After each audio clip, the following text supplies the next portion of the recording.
بسم اللہ الرحمن الرحیم۔ السلام علیکم ورحمۃ اللہ وبرکاتہ۔ امید کرتا ہوں کہ آپ تمام دوست خیریت سے ہوں گے۔ محترم ناظرین، ہم اکثر کہتے ہیں کہ اللہ کی ذات کن فیکون ذات ہے۔ اس کا مطلب یہ ہے کہ اللہ کہتا ہے کن ہو جا، فیکون ہو جاتا ہے۔ ویسے تو احادیث کے اندر جو صلاۃ الحاجت کی نماز ہے، اس کے بارے میں یہ کہا جاتا ہے کہ 2 رکعت نماز نفل ادا کی جائے، اور پھر اس کے بعد ایک خاص دعا بتلائی گئی ہے۔ اس دعا کو مانگو اور اللہ کے سامنے اپنی حاجت کو رکھو۔ لیکن آج کی اس ویڈیو میں جو قضائے حاجت کی نماز بتا رہے ہیں، اس کو نماز کن فیکون بھی کہا جاتا ہے۔ یعنی آپ جیسے ہی اس نماز کو جس قسم کی جائز حاجت کے لیے پڑھو گے، آپ کی وہ حاجت پوری ہوگی۔ اسی لیے اس نماز کو نماز کن فیکون کہا گیا ہے۔ محترم دوستو، یہ نماز آپ نے کیسی ادا کرنی ہے اور اس کا مکمل طریقہ کار کیا ہے؟ محترم دوستو، اللہ کے سوا کوئی نہیں ہے جو انسان کی حاجت رفع کر سکے۔ دنیا کے اندر جتنے بھی مذاہب ہیں، ان سب میں کوئی آگ کو پوجتا ہے، کوئی پتھروں کو، کوئی ستاروں کو، الغرض جس چیز کو بھی پوچھ کر اپنی حاجت مانگتا ہے، اس کی حاجت پوری اللہ ہی کرتا ہے۔ بے شک وہ مشکل کشا ہے، اور وہ اپنی بناوٹی خدا کو کیوں نہ ہی سمجھے، لیکن خالق، مالک، رازق تو اللہ ہی کی ذات ہے، اس کا ہر چیز پر تصرف ہے۔ اس لیے چاہیے کہ جو بھی حاجت ہو اسی سے مانگی جائے۔ حدیث پاک میں یہاں تک آیا ہے کہ اگر تمہارے جوتے کا تسمہ بھی ٹوٹے تو اللہ ہی سے مانگو، اور فرمایا کہ نماز کے ذریعے سے اللہ سے مانگو۔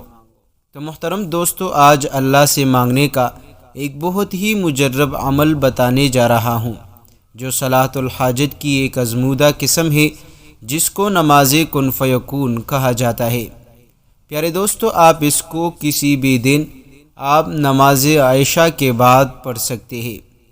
پیارے دوستو، جب بھی آپ کو موقع ملے، آپ نے نماز عشاء کے بعد اس عمل کو ضرور کرنا ہے، اور جس رات آپ شروع کریں تو اگلے دن اسی رات تک آپ نے مسلسل اس عمل کو ضرور کرنا ہے۔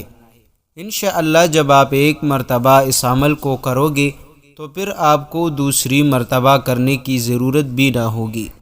لیکن بعض اوقات ایسا ہوتا ہے کہ بندے کی کوئی حاجت ہو اور بندہ اللہ سے مانگتا ہے، تو اللہ رب العزت حکمت کے لحاظ سے اس کو دیکھ کر تھوڑا تاخیر کر دیتا ہے۔ تو پیارے دوستو، آپ نے اس عمل کو کس طرح کرنا ہے؟ جب بھی آپ کو کوئی اہم کام پیش آئے، یا کسی کام میں آپ کامیابی چاہتے ہیں، یا آپ قرض دار ہیں اور قرض سے نجات حاصل کرنا چاہتے ہیں، یا کسی بیماری سے نجات چاہتے ہیں، یا شادی کے مسئلے ہے، پریشانی ہے، یا کسی کاروباری رکاوٹ کا شکار ہے، الغرض آپ کو کسی بھی قسم کی حاجت ہو، وہ اللہ کے فضل و کرم سے پوری ہوگی۔ انشاءاللہ آپ جو کچھ اللہ سے مانگو گے، میرا رب آپ کو عطا کر دے گا۔ تو پیارے دوستو، طریقہ کار آپ نوٹ کر لیجئے۔ جب بھی آپ اس نماز کن فیکون پڑھنے کا ارادہ کریں تو سب سے پہلے بہتر یہ ہے کہ اچھی طرح وضو کرے، اور اگر وقت ہو تو غسل کرے، پھر صاف کپڑے پہنے اور آپ اس نماز کو شروع کریں۔ پیارے دوستو، اس کا طریقہ کار نوٹ کر لیجئے تاکہ آپ کو بعد میں کوئی پریشانی نہ ہو۔ کرنا کچھ اس طرح ہے کہ آپ نے پہلی رکعت میں سورۃ الفاتحہ کے بعد سورہ ضحیٰ پڑھنی ہے۔ پیارے دوستو، سورہ ضحیٰ کے حوالے سے ہم اکثر آپ کے ساتھ ذکر کرتے ہیں کہ یہ وہ سورت ہے کہ جس کے پڑھنے والے کی اللہ کریم زندگی سے غم اور ٹینشن، پریشانی سب کچھ ختم کر دیتا ہے۔ پھر دوسری رکعت میں آپ نے سورہ فاتحہ کے بعد سورہ انشراح پڑھنی ہے، جس کو علم نشرح لک بھی کہا جاتا ہے۔ تیسری رکعت میں آپ دوستوں نے سورۃ الفاتحہ کے بعد سورہ قریش پڑھنی ہے۔ چوتھی رکعت میں آپ دوستوں نے سورہ فاتحہ کے بعد سورہ اخلاص پڑھنی ہے۔ پیارے دوستو، پہلی رکعت میں دوبارہ سن لیجئے تاکہ آپ کو یاد رہے۔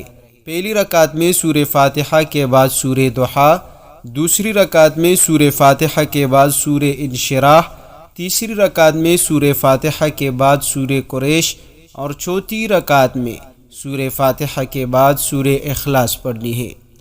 پھر اس کے بعد آپ دوستوں نے جب آپ نماز مکمل کر لے تو آپ نے صرف ایک تسبیح استغفار کی پڑھنی ہے اور ایک تسبیح ان کلمات کی پڑھنی ہے، وَأُفَوِّضُ أَمْرِي إِلَى اللَّهِ إِنَّ اللَّهَ بَصِيرٌ بِالْعِبَادِ۔